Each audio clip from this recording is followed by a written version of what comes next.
Welcome to Great Karate Myths, Debunking the Legends, a podcast that chops through the forest of martial arts folklore to reveal the true essence of karate. Join us, your hosts, Shania, Nathan and Tom, as we take you on a journey through the dojo of doubt, where we question the tall tales and test the traditions that have shaped karate as we know it. From the mystical to the misunderstood, we break down the myths and build up the facts. But don't worry, debunking doesn't mean disrespecting the art. We'll be celebrating the rich history of karate while setting the record straight. Whether you're a seasoned black belt, a novice starting your karate path, or just a curious listener, prepare to have your preconceptions shattered and your understanding of karate deepened. So tie up your belts, bow in, and let's get ready to rumble with truth.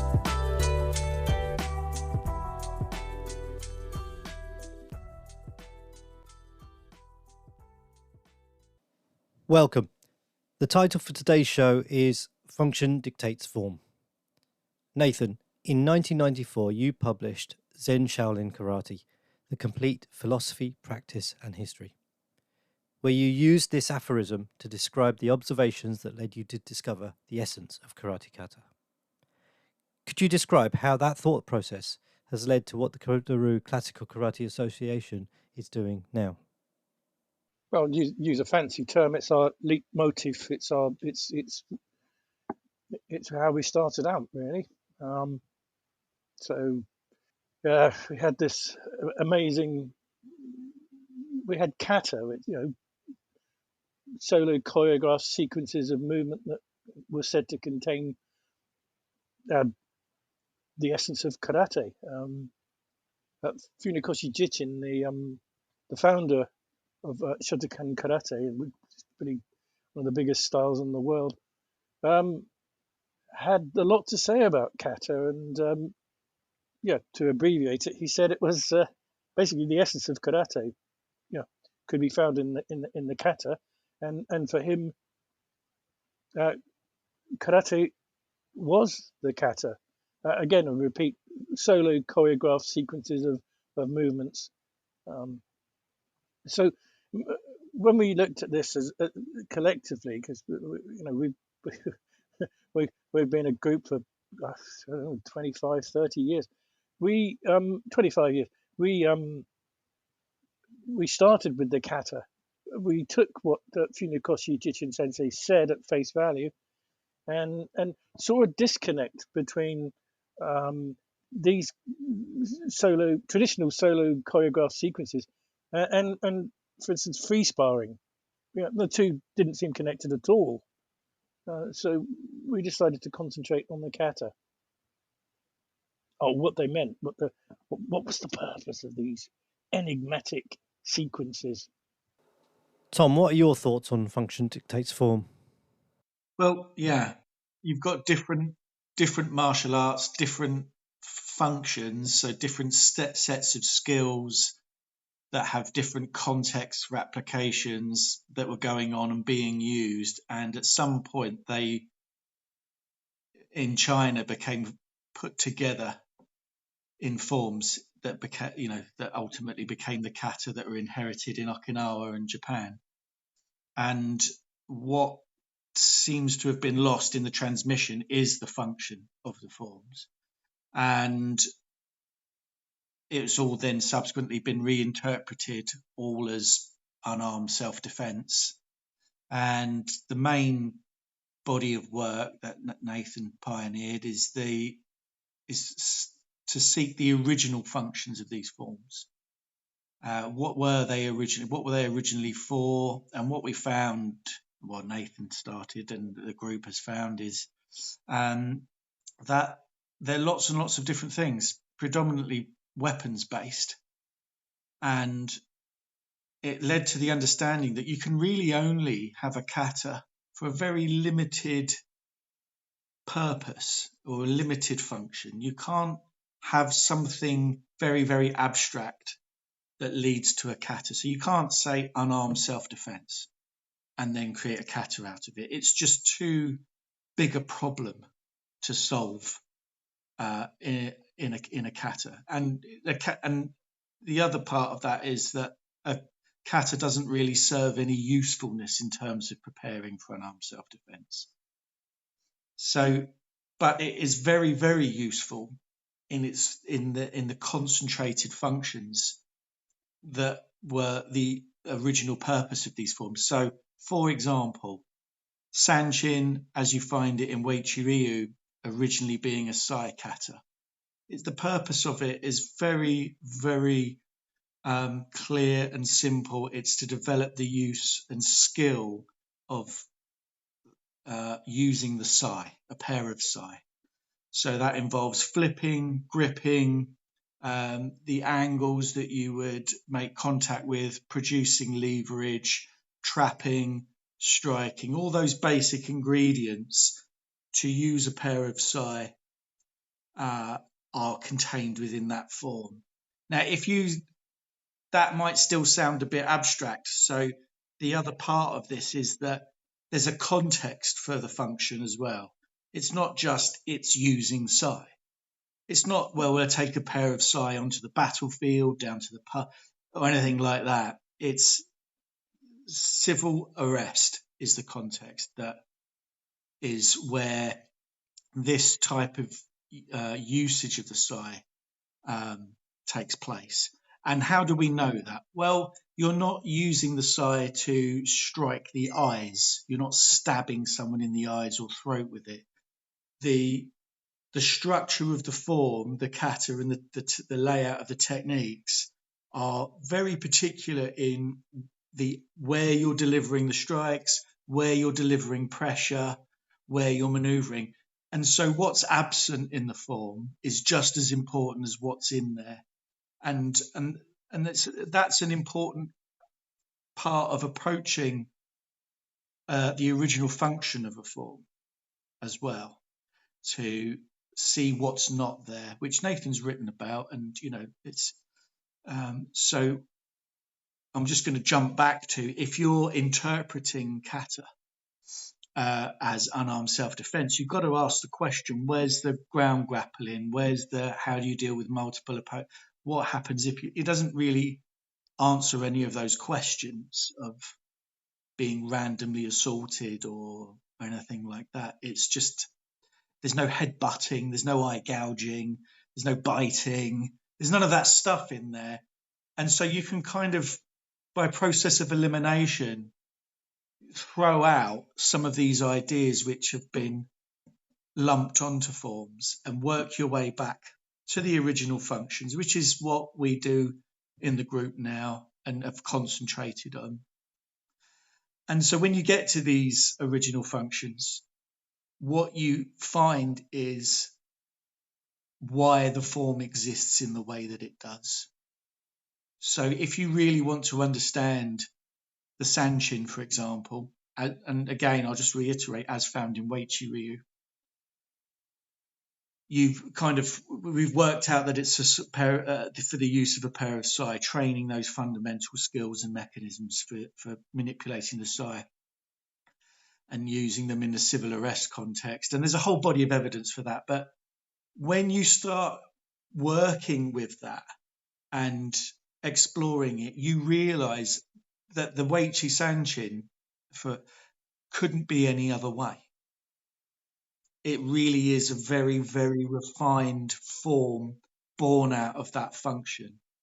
And it can't be for anything else in a very useful way. So as soon as you start saying, well, I can use that for unarmed combat, for example, it's got no usage for it whatsoever. It just doesn't work. It doesn't pull, and it's a Nathan expression, double duty.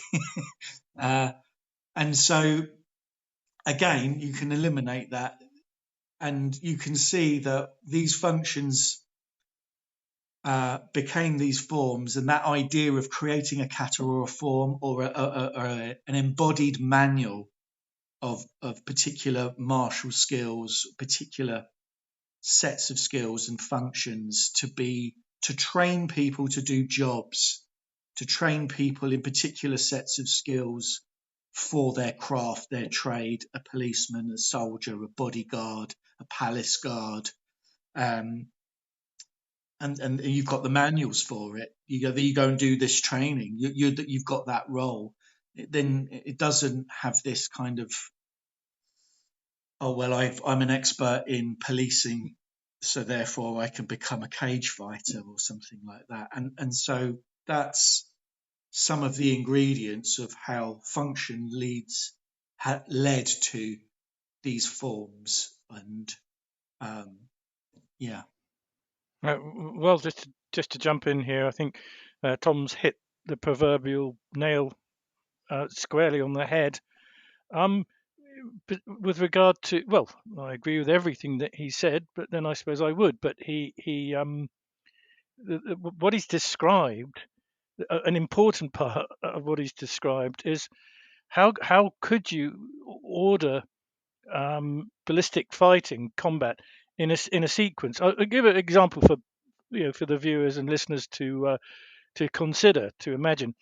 Imagine you know taking shadow boxing or sort of freestyle boxing and thinking, right, we've got jabs, uppercuts, hooks, crosses, body shots, you know, right, okay, off you go, people. Put that into a form. So we could take, for argument's sake, we could take 10 people and say, right, off you go.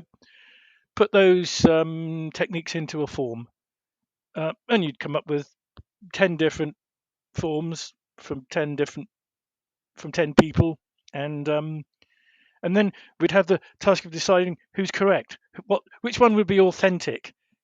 So here we go. Well, so one person's got opens with a jab and then follows with a cross, and says, well, I've done that because in boxing that works. We lead with a jab and then try and sledgehammer the opponent with a cross. And the other person says, well, no, I like body shot. I like to get in close. I like to do a Mike Tyson and they hit the ribs with so it's called I was taught. I had a very good boxing coach.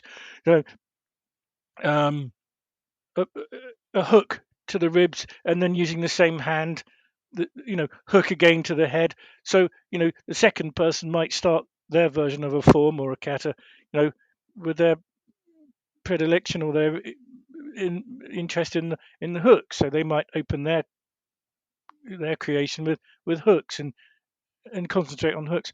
A third person might decide, well, actually, no, I like the big punch first. I'm going to, I don't really care for jabs. They don't carry enough power. I want to hit hard. And so it would go on through the 10 people, and you'd end up with a lot of. And the reality is, you couldn't successfully contain, which is why boxing doesn't have kata. You couldn't and not only boxing, but kickboxing or cage fighting or ultimate fight challenge competitions, that they don't have kata for a very good reason. You can't contain all of the variations and nuances.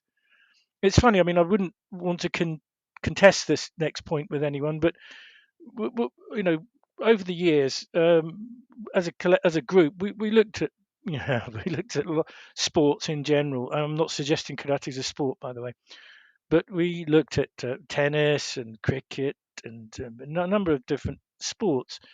And again, I wouldn't want to contest this, but we found that there are basically going to be around. I don't want to make a theme of this. About 21 movements or so, 20 odd movements that are going to be repeated and are going to form the core or the nucleus of any particular sport. And those things will inevitably be limited by the human anatomy and its physiology. So in other words, you've got two arms and two legs and a torso, and a head, and that's it. So one inevitably will be limited by that, and you can't put. So when I say ballistic movement, I mean punching and kicking and striking. I do not mean grappling. But interestingly, what I'm going to say now will be contested. Judo does have kata, but they're not solo. They're not for individuals. They're pairs work.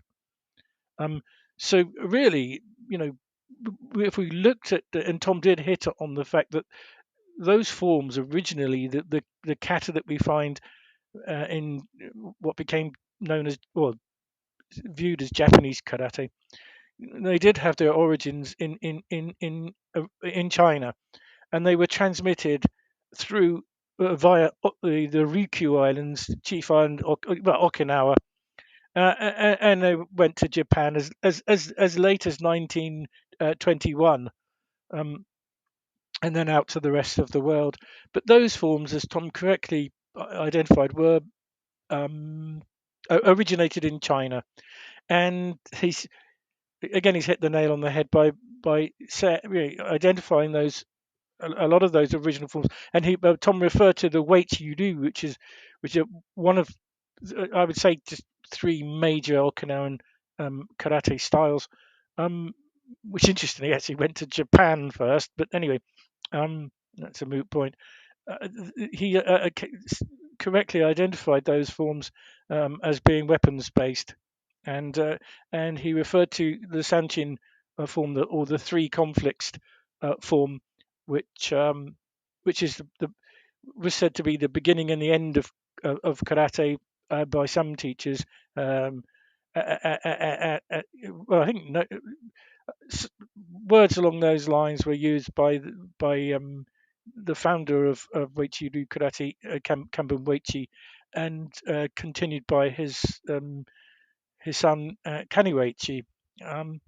And I think the sai, the three-pronged civil arrest tool, as Tom correctly says, it was at the heart of those forms, which again were originated in China. They're not they're not Japanese, and they originated in China. So the function dictating the form is that the form is created to support the training, to create a solo training regime for individuals or groups. In a group activity, it's almost a quasi militaristic process or practice.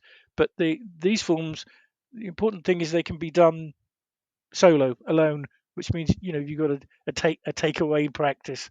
I think in another cast, or maybe later in this one, we'll come to how these forms came to be practiced without the weapons. I've just got to add something to that, Nathan, as well. There's the question of whether kata are even useful in the first place, and there's a very strong case for kata being extremely useful drills, exercises, practices, whatever you want to define them as, for weapons. So what's the argument for that? Well, give someone a pair of sai, show them some sai techniques, and try to get them to in any way apply them, or they won't have the strength, they won't have the coordination, but it's something that can be very rapidly acquired. So you need the hand strength, you need the dexterity, you need to be able to coordinate both arms to work symmetrically and asymmetrically, and independent, and produce different types of force with the limbs as well. So if one arm is pinning, say for example, is using a trap, the other one is striking with the pommel. So there's coordinated skills that require a developmental process in the beginning, and you can do that with lots and lots of little exercises or drills. But the kata is a very, very well thought out and well developed way of creating those core skills. The sanchin I'm just talking about here. So the sanchin is a brilliant drill to develop the strength of the hands, to be able to create leverage, the dexterity to flip the sai to an open and closed position, to coordinate the arms independently, which is the necessary foundations to then be able to use the skills taught in the Seisan and the Sanseryu, which are the two forms that follow the Sanchin traditionally in Weichi-Ryu and broadly Nahate. And so it is very, very useful. It's a very, very useful process and a very, very useful practice. And the deeper we go into this, which we will over time, hopefully, and presenting all the evidence that we have will show just how carefully thought out this has been. I'll just give some very quick examples. So the opening of the Weichi Sanchin, where the arms press down to the side, come up to the hips in fists, and then thrust forward in a double spear hand. Just for it's a mechanism to draw the sai. That's it. It's drawing the weapon. It's being able to draw the tool without looking at it. And you can refer to the Kodo Ryu YouTube video of Weichi Sanchin with the sai to have a look at that. It's a very useful mechanism, being able to draw your weapon without looking at it, to know where the weapons are, or the tools rather, and then to bring them into usage, particularly if you're already communicating with someone or you're confronted with someone. So there's tremendous nuance and tremendous thought that's gone into putting these forms together. When you get to the point where, and the function was lost, it didn't make it to Okinawa, and it's subsequently reinterpreted as unarmed combat, I would argue that it's not useful at all. It's not a useful process to practice an open-handed sanchin for unarmed combat, because the way of organizing the body and the structure of it is geared towards creating leverage with the sai and creating pressure at close quarter with tools, not a random unarmed exchange that can very quickly go to the floor, or and all the other things that we've talked about ad nauseum. So to answering that question, yes, the functions led to the form, but is a kata useful in the first place? I would argue only with the original function, very much so. Yes. Yeah, I think that's a great answer. I think I'd like to raise this point now. This is a long way away from, for instance, when I remember seeing the film starring Sean Connery, giving my age away here, Goldfinger, James Bond film, and and they had the I've forgotten the name of the villain. Doesn't matter. He had his henchman was called Oddjob, who had a bowler hat with a steel rim, and he threw it, and it kind of had, the whole thing had a martial art flavor, and the Bond movies were known for, Bond, had the karate chop, and um, what we're discussing here together is a long shot, a long far cry from from the general image of karate as a punching and kicking and an art of unarmed self-defense. So our discussion so far is miles away from that, and I think it might be worth going into how that occurred, because of course not every karate, because karate is divided into styles. It was almost like counties in a country, or states in a country. It's divided into styles, and the different styles have different kata. I think you're quite right, Tom, to identify the Sanchin kata as utterly central, but some styles, of course, don't practice Sanchin.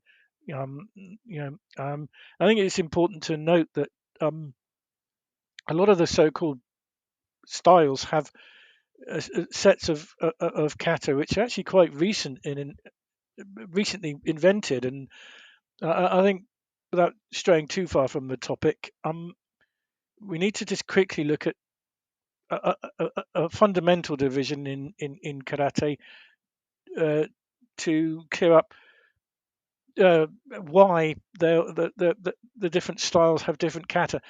In the main, we can look at two significant contributors to the creation of karate.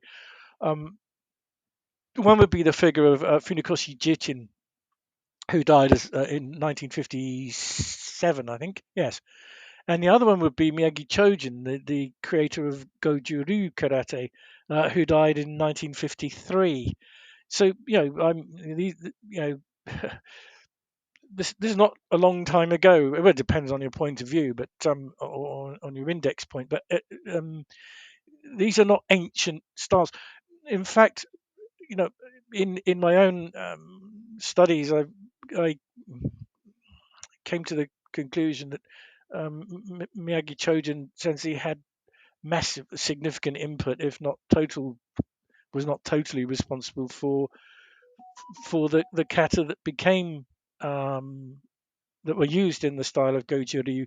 It's in a similar way. Funakoshi Jichin Sensei, the founder of Shotokan Karate, was only the second generation to pass on the Pinan or the Hien, as they're known in Goju-ryu kata, which were only created in 1908 by one of Funakoshi Jichin Sensei's teachers, Itosu Sensei. So these are relatively recently created kata. Now, when we go back to the Sanshin kata of the Weichi-ryu, one of these main Okinawan styles that Tom has been highlighting and explaining very accurately, that kata is the one of the oldest of the kata, and potentially one of the most, if not the most significant karate kata, again with its origins and roots in China. As a well, we've debated in the past whether we should call them weapons or tools. They're not for warfare. The Sai are not for warfare, but they are, as Tom said, they are policing tools, civil arrest. They're not battlefield tools. But the Weichi Sanchin is most like, in our view, the original version, which Miyagi Chojun Sensei, the founder of Goju-ryu, remodeled for the creation of his art, Goju-ryu karate. And in that case, we are not any longer really seeing that the function is dictating the form. In the Weichi version, we can see that quite clearly, and can demonstrate why that form is in the order and sequence the way it is. That cannot be done so easily with Miyagi Chojun Sensei's variation. We know historically that Miyagi Chojun Sensei's Sanchin kata came from the same source as Kanban Weichi, the founder of Weichi Ryu kata, came from. And we'll discuss that source in the future. But we're aware that they came from the same origin. But Miyagi Chojun Sensei he closed the fist, so didn't use the open hands.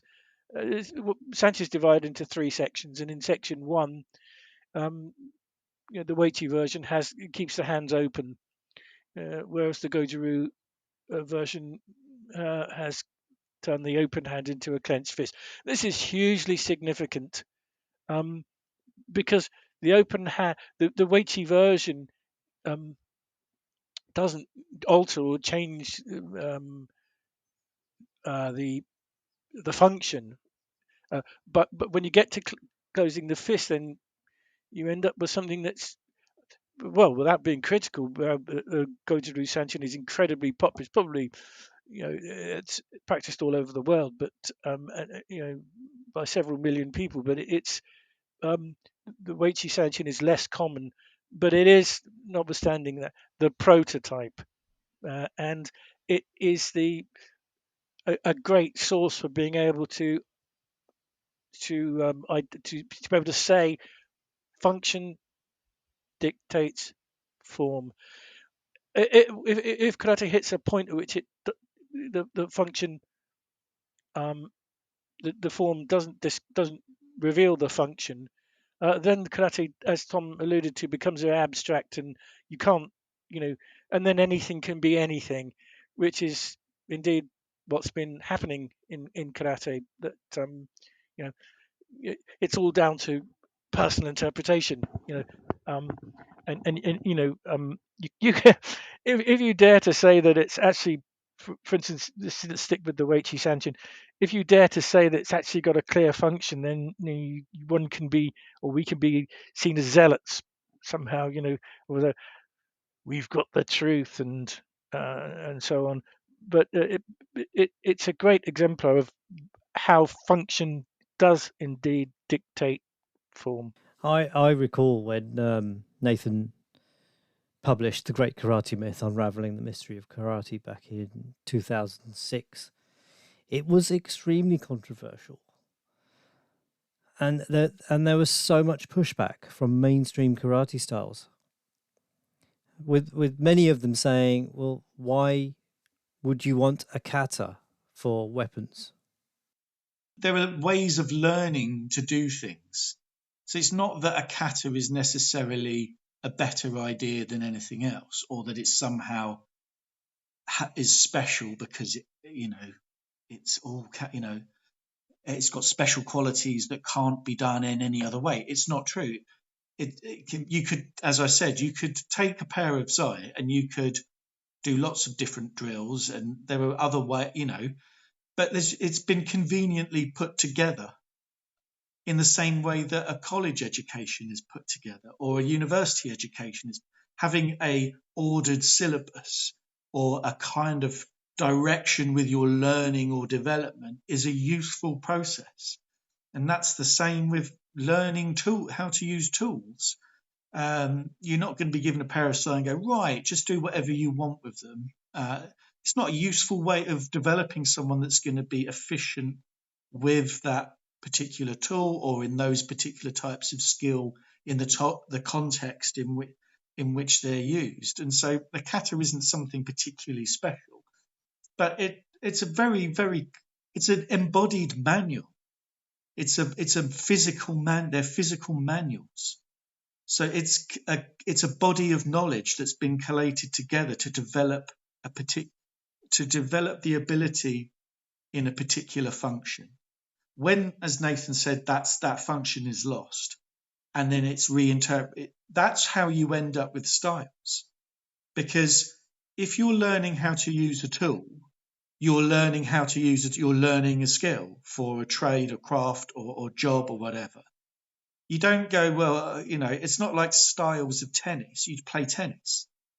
So, it's like, well, there's Agassi, Ryu, and, Henman, Ryu, and all the rest of it. I'm sure there are things that make that unique to that individual, but it's not styles. There's a particular method and there's a function and a way to use a racket. It's the same with the zai. There'll be slight nuances because of bodies and things like that, but fundamentally you need to be able to grip, flip, create leverage and strike with that tool. That's the job. You're not allowed to gouge someone's eye out. You're a policeman. You can't stab someone in the throat. You're a policeman. You've got to disarm someone without inflicting too much damage. You're a policeman. So the context is the territory which the skills are applied in. And so that's your function. That's how you arrive at the form. And the manuals have been formed and put together. Those manuals exist in European martial arts, sure, but they're just done differently and perhaps not in the way that kind of happened in China, this very concentrated way of formalizing different martial skills and the use of tools and things like that. When you interpret a kata any way that you want and make it anything you want, that's how you end up with styles, because it becomes, well, he thinks this and he thinks, or they think that this kata is better, this collection of kata is superior when you have this many, and this person think, well, that doesn't mean anything because it doesn't really speak to the functions of the forms. It's just and the individual that put together the kind of spoofy, well, I'm going to do a kata with an AK-47, okay, great, that's what you can do. I still yet to see a presentation of what a kata was originally for. And the challenge that I would put out to anyone that thinks that kata are unarmed combat or to be freely interpreted as anyone sees pleases, is create one. And I wrote about this before, very briefly. Create a kata. It's not that easy. Create a kata that then you can then freely interpret, or that anyone can freely interpret. It's not easy. And the forms that were created later without functions tend to be based on older forms that did have functions. So Itosu wasn't starting from scratch, basing his Pinan forms or Heian forms on combative experience. He was using older material which did have functions. Kusanku has a function. Sanchin has a function. Seisan has a function. These are the older, what we would describe as the antique forms inherited from China. They came without the functions, but they were put together. They were formalized from function within a territory, which was the context, to be applied within a context. Try and do it from scratch. Put one together. It's really hard. And you will never, ever quite make the cut if you say it's unarmed combat, because you will be missing vast amounts of material. You're going to have to consider what's the range you're starting in. You're going to have to consider, right, punching, elbows, knees, headbutts, biting, gouging, grappling. And then you've got the problem of, not all grappling is conducive to concealed weapons. So are you working from the approach that you're being attacked randomly, or are you working it from the approach that you're starting facing someone, knowing that you're in a situation? You go on with this forever and ever and ever, and it's tedious because it's so complex, and it highlights that formalizing unarmed combat in a kata is just not a useful thing to do. It's not a useful practice to do that unless you distill it right down to something very, very, very simple, a very simple idea. I won't go into it now, but which is what essentially Gichin Funakoshi did with the Tenno Kata, which is a very, very simple idea of to work a distance and timing. Fundamentally, that was the idea. And he created the Tenno Kata and very clearly outlined the application process of what it's for. And I'm not saying that it's for a fight or anything like that, but you can distill it down and do it very simply like that, or you end up in this kind of abstract mess that never ends. And some of the questions that come up are all kata one-on-one combat then, or are you fighting multiples? Are all kata unarmed? Why can you mix and match? So can I mix and match Nai Hanji with Goju Shiho and Sanseiryu? Can I cherry pick what I want? And if so, why is that the case? Why is that okay? Why not have all those kata as one long, never-ending form? I might jump in here and say, well, that leads to a very important point that experienced karateka or karate practitioners are very well aware of, that you have the formalized practice, the kata, these sequences, which have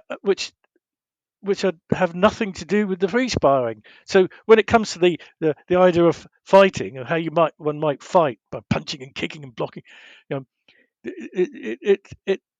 the karate practitioners, the karateka, have a real difficulty in using the kata in a freestyle format. And in fact, it's impossible. Which means that within a given style, there basically are three things going on. There's the formal kata, the handed down kata. Then there's a reduction of that into so-called basics, which are referred to as kihon, the basic training, which is repetition of individual parts, might be punches or blocks or strikes or whatever. And So you have the kata, which are the solo choreographed sequences. Then you have the sort of basics, the kihon, the training, and then you have a third component, a third layer to the karate.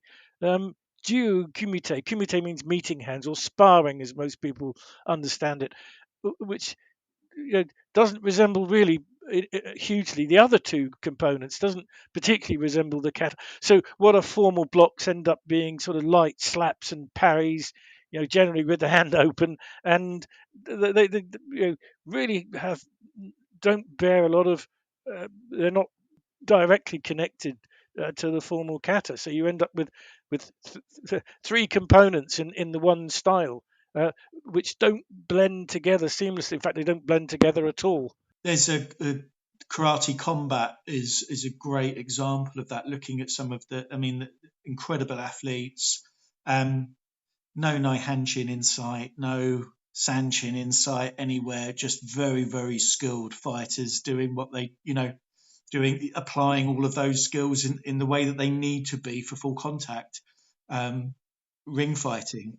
And so, the question is, well, were the kata ever useful? Were they ever really for something, or were they a terrible idea in the first place? And the answer is no. They were for something very, very different, and they've become something else. And I think that the original functions of these forms actually will enriches karate as a subject, and almost liberates, a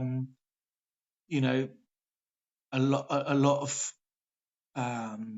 possibilities for its future, in that you don't have to try to get your unarmed self-defense or your whatever from antique forms which don't have the content. They don't have the material you need to successfully survive an altercation or being assaulted in the streets. They don't have that material. They have something else which is very rich in history, and their older martial skills. And you can, if you were intent on surviving an altercation or becoming a good full contact fighter or something, you can kind of put that stuff aside and say, well, that's not what I'm doing. And we can kind of sort it all out a little bit almost and say, well, these antique forms were sai and tonfa and different weapons and things like that. And then we've got what karate became, and we've all got the tremendous skills in the full contact fighting, and we don't need to mix them up and mash it all together and pretend that it's all the same stuff, because it's not. And knowing that, we can move forward. And that's what we're trying to do with the Kodoru Classical Karate Association, right? We're trying to classify what karate kata was, what it became, and what it is today. And in doing so, we satisfy the kata critics. Yeah. I think the kata critics out there, particularly from the MMA end of things, I think they're right. Why would you practice forms for full contact? I think they're absolutely right. I've got no disagreement whatsoever with what they're saying, because that's not what they were for. In the same way that, a rifle drill or anything like that has got no place in the cage. Using some civil arrest tools from late Ming, early Qing dynasty China, it's got no, those techniques, those skills have got no place in the cage or for modern day, the violence that occurs today. If we all started policing with Sai again, then it might have a case, but that is not. But we can record those historical martial arts, and some people will be very interested in those, and that's great. There's a place for the antique forms and their original functions in the modern martial arts, but certainly not confusing them with or pretending that they have some place in MMA. MMA really proves what works and what doesn't work and the randomness of violence and what takes place now with people being assaulted and stabbed and things like that. It's almost dangerous to say that you could somehow prepare for that with an antique form. designed for developing the ability to use and manipulate a pair of sai. Just one more point to just quickly throw in is about holding the material to a standard as well. And it's another way of approaching, does it meet the standard? Does it meet the criteria? If you're saying a kata is something, are you able to critically look at that and also back up what you're saying as well? So, Weichi Sanshin is such a great example because it looks quite peculiar. It's quite obscure when it's performed without the tools, as a lot of these forms are. And so if you're saying that it's preparation for unarmed fighting or a violent altercation, are you holding that statement to a standard of, have you got the evidence? Are you able to provide evidence, and are you able to really meet the criticisms that are going to come flying your way? And it's happened a lot with lots of different martial arts. Lots of form-based martial arts have not coped very well with the criticisms. But instead of holding their own materials to certain standards and going, well, okay, I'm seeing this. This is not working in a fight. I'm not seeing a lot of that at the moment. Maybe I've just not seen the right people. I don't know. But holding the material to the standard and really, and that's been a lot of the process within our group, is to really, really critically look at this. And every time something's brought to the table, the group gets to critique it. The group gets to go, well, I don't agree with that, or to bring in all the different experience within the group and all the different knowledge accumulated to really hold the kata to a higher standard. So it's not simply a case of the sai kind of fits or anything like that. It exactly fits. And as it's unfolded, it's not what we are doing a kata with the sai. Yes. Is that it's not simply doing a kata that we think was sai. There's a body of evidence which creates this standard that we to present and say, yeah, this is sai. We're not coming to and go, well, we kind of think it is, and it kind of fits, and it kind of might work like that. It's absolutely that, and we'll go through step by step all the details and all the information over time. But so instead of just ducking away from it doesn't really work for a fight, but I'm going to kind of pretend it does, and I'm going to keep doing it anyway. It's asking the question, what is this really for? Why am I really doing this? Is it worth my time? Was it a good idea in the first place? And so on and so on. And let's briefly mention the UFC, the Ultimate Fighting Championship. Now, that was the single largest critic of kata and form-based martial arts. Yeah. I mean, form-based martial arts got annihilated. No one's gone in and gone, I'm really glad I was doing no hanshin in preparation for my cage fight, because, they got, Wing Chun got annihilated. Karate, the early guys got annihilated. You had later fighters like Lyoto Machida and that were highly skilled in full contact sparring. And so there's a different area of karate that became very well applied in MMA, but not the form-based stuff and the form-based martial arts. We haven't seen lots of the kung fu system, the form-based kung fu system. So we're not seeing five ancestor fists dominating one, or Pride, or or UFC. We're not seeing the White Crane guys going in and or the Whooping Crane guys, or where are the Mantis people? Where are the all your internal martial arts, form-based martial arts like Tai Chi? Where are all they in MMA? They've got annihilated. And so either it might be that they were unlucky on the day, sure, or maybe that the material that they're using to prepare themselves for that context isn't the right material. And if it's not the right material, was it originally for something else? And I would argue yes. in 1990. I predict it. Well, I'm not a prophet or something. But I did predict that that sparring and freestyle fighting would develop ultimately into what it did, into the Ultimate Fight Challenge and the cage fighting and the Pride and the rest of it, as you mentioned. I confidently predicted that. Then I've spent a lifetime and been involved in this. It's been a lifetime's work. But effectively, um, the I it's not really about me being able to predict it, but I think that who can imagine getting in the sort of knock kneed Sanchin stance and with the open hands and getting in a ring with somebody and trying to use Sanchin.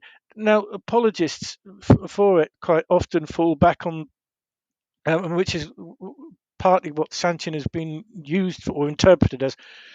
They fall back on um, the idea that it's body conditioning. So I can't put words in their mouth, but over the years I've come across their arguments, and their arguments are that it's about conditioning, and there's physical conditioning. So there's something that gets used in Goju-ryu karate and Weichi-ryu and many other styles called shime testing, in which the idea is that you armor the body and you know how to tense the muscles in the right places and in the right way. It's very theoretical, but sort of blows are they look like sound blows are delivered to the usually to the trunk and the shoulders, and there's sort of fierce slaps on the shoulder. No, I'm not knocking decrying this. If people choose to practice that or follow it or believe it, that's up to them. Um, when faced with the evidence that we're dwelling on Sanchin, but that it's a psi kata, lots of people that have pursued that path don't want to know. It's not no. It's armoring. It's body conditioning. It's and as we've discussed many times over the years, if you want to condition the body, and there are very good Western exercises, weightlifting, gymnastics, weightlifting particularly, isometrics, all kinds of things, and we can see that there's almost a well, it started in China, so let's include China, Okinawa, and Japan, and then on into the West. This idea that Sanchin is about body conditioning, and that's because they've had to give it a function. Why are we doing this? Well, you know, if, I think we were brutally honest because we realised that we didn't know why we were doing it, and that I think that's the point we started from. Why are we doing this? Well, it's traditional. It's kata. I wrote that the kata were messages in movement left to us by the masters, and I still adhere to that. I still believe that. But what we've had to do, and if listeners and viewers are familiar with the Rosetta Stone through which the Egyptian hieroglyphs were deciphered, um, then we know there were three different scripts, and by identifying the Egyptian with the Greek, you know, early scholars were able to begin to decipher what those Egyptian hieroglyphs were actually saying, um, and I think for us we had to start with the premise that, well, again, I'll repeat, why are we doing? What is this? So we've got this Sanchin, and as I say, imagine trying to get into, enter a ring, a boxing or a UFC ring or a cage fight, a cage, and sort of stand in the knock-kneed Sanchin position, and you know. But as Tom alluded to earlier, if you're hooking and trapping with the sai, and you're preventing it, making sure you're not pulled out of your stance, then you need to grip the ground in a certain way, and that led to the construction of the stance and the design of the movements. But in a freestyle fight, that approach would be completely useless. And so I think to summarise, we've tried to illustrate why or how function dictates form. Thank you for joining us on this enlightening journey through the myths and legends of karate. If you've enjoyed our podcast, don't forget to subscribe and share it with fellow martial arts enthusiasts. If you want to keep the dojo lights on, consider supporting us through Buy Me a Coffee or Patreon. Your contribution helps us bring you more episodes. Remember, your support keeps the karate myth debunked and the podcast alive.